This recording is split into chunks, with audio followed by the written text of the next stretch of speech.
पर जिस तरह से फिलहाल ट्रेंड नजर आ रहा है, कल क्रेडिट पॉलिसी के बाद हमने देखा बैंकिंग सेक्टर के लिए अगर देखें रेट हाइक्स की जो खबरें आती हुई देखने को मिल रही है, मटीरियली पॉजिटिव यहाँ पर नजर आती हुई दिख सकती है। लेकिन बैंकिंग स्पेस ओवरऑल, सरकारी हो चाहे निजी बैंक क्षेत्र, इस पर आपका नजरिया बताएं। तो देखिए देखिए वैल्यूएशन वाइज सरकारी बैंक काफी अच्छे लगते हैं। और इनफैक्ट एसबीआई और बड़ौदा बैंक, अगर सरकारी बैंक को किसी को लेना हो तो वो टॉप पिक्स रहेंगे।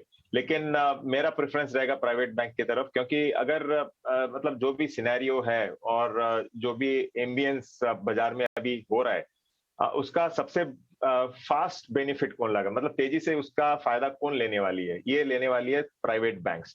तो प्रेफरेंस अगर आपको किसी को बैंकिंग लेना, और ये आज के दिन एक बहुत अंडरवैल्यूड सेक्टर दिख रहा है मुझे, इनफैक्ट बैंकिंग है और एक दो सेक्टर्स और है। तो एनबीएफसी में मेरे हिसाब से आपको लेना चाहिए एचडीएफसी बैंक सबसे पहले, क्योंकि इस करेक्शन के बाद डाउनसाइड रिस्क तो बहुत कम है और हो सकता है आपको यहाँ से 20% का अपसाइड आराम से मिल जाए।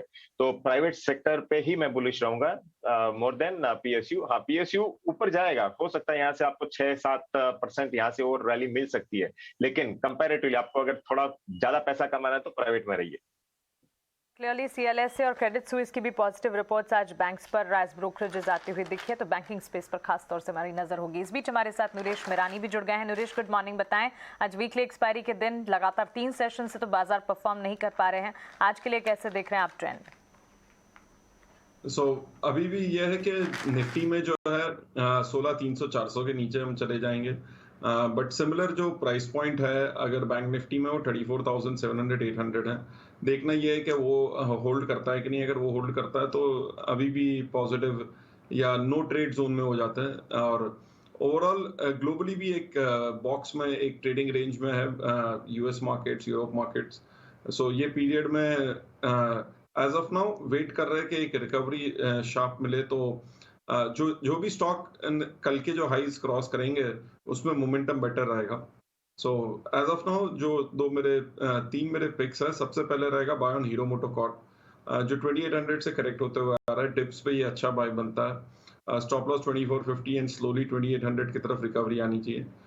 दूसरा है रिलीगर एंटरप्राइजेस, जिसने एक शॉर्ट टर्म ब्रेकआउट दिया 140 के ऊपर, वहीं पे ट्रेड कर रहा है। यहाँ पे स्टॉप लॉस होगा 130, target 180।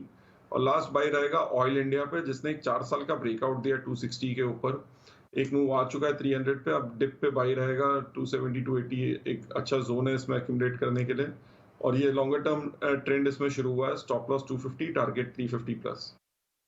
Right, so that Naresh, in fact hero Honda जो आपने कॉल दी है उससे ये डिस्कशन भी निकल के आ रहा है कि ये बहुत सारी ऑटो कंपनीज एक तो बेनिफिट कर रही हैं कमोडिटी प्राइसेस नीचे आने की। 15-20% सारी इंडस्ट्रियल कमोडिटीज़ नीचे आ गई हैं लास्ट कुछ हफ्तों में, तो वहाँ पे इनको मार्जिन का थोड़ा रिलीफ मिलता है। विवेक, एक और पॉइंट आपसे डिस्कस करूँगा कि हमने कल एक डेटा देखा कि जितनी भी ऑटो कंपनीज हैं जिन्होंने कोई बहुत बड़े बड़े कैपेक्स कुछ लास्ट सालों में किए नहीं क्योंकि डिमांड ही नहीं थी, इनकी बुक्स पे काफ़ी कैश आ गया। अगर आप देखें स्क्रीन में मैं डेटा चला रहा हूँ, बजाज ऑटो की बुक्स पे 5% अपनी मार्केट कैप का कैश है, हीरो होंडा के पास 12% कैश है ऑन बुक्स, मारुति के पास 3%, चलिए कम है, उन्होंने सोनीपत हरियाणा वगैरह में थोड़ा कैपेक्स अनाउंस किया, प्लेट को पलटिए डायरेक्टर साहब। और दूसरे में भी देखिए तो कहीं कहीं भी 5 से 10% का कैश ऑन बुक्स, 6%, 2%, 9%, 5 से 9%, 10%। और कुछ सेक्शन ऑफ द मार्केट ये बिलीव करते हैं कि शायद कुछ ऑटो कंपनीज इसमें से, टू व्हीलर कंपनीज में से या कोई और भी कुछ शायद अपनी आरओई को इंप्रूव करने के लिए बायबैक्स अनाउंस कर सकते हैं, क्योंकि बहुत हेल्दी कैश ऑन बुक्स है। ये वाला एंगल आपको कैसा व्यतीत होता है फंडामेंटल नजरिए से इस माहौल में, विवेक? और कौन सी कंपनीज आपको पसंद है ऑटो में? देखिए, कोई भी आप फंडामेंटल एनालिस्ट से पूछोगे तो कैश ऑन बुक्स दिखे तो उनको तो बहुत अच्छा लगता है।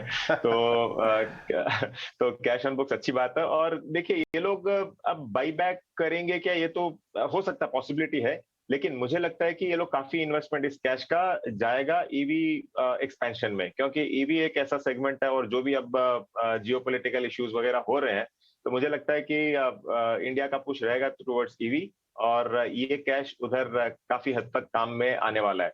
कल जैसे कल की न्यूज थी, टीवीएस मोटर्स कैश रेस कर रही है ईवी को पुश करने के लिए। तो अगर बुक्स में कैश है तो ये लोग वहां का मतलब वहीं से डायरेक्टली फायदा उठाने वाले हैं। तो दोनों चांसेस है। यस, बाईबैक आए तो भी बहुत अच्छी है, क्योंकि आपका ईपीएस भी बढ़ने वाला है और आरओई भी बढ़ेगा। और अगर ईवी में अगर ये लोग पुश करते हैं तो फाइनली जैसे मारुति भी जग गया है, तो करते हैं तो वो भी स्टॉक्स के लिए पॉजिटिव होगा। तो ओवरऑल ऑटोमोबाइल, जैसे मैंने थोड़ी देर पहले कहा था कि मैं और कुछ सेक्टर्स पे भी बुलिश हूं, तो उसमें एक ऑटोमोबाइल भी आता है। ओके, तो क्लियरली बुलिश ट्रेंड यहाँ पर ऑटोमोबाइल स्पेस पर भी, और आप रिसर्च तो देख ही रहे हैं, ऑटो स्पेस पर फोकस होगा। इस बीच प्री ओपन रेट्स आपके टीवी स्क्रीन पर आप देख रहे हैं। निफ्टी 15,000 16,000 के पार फिलहाल यहाँ पर ट्रेड्स यहाँ पर देखने को मिल रहे हैं। इस बीच अगर आप देखेंगे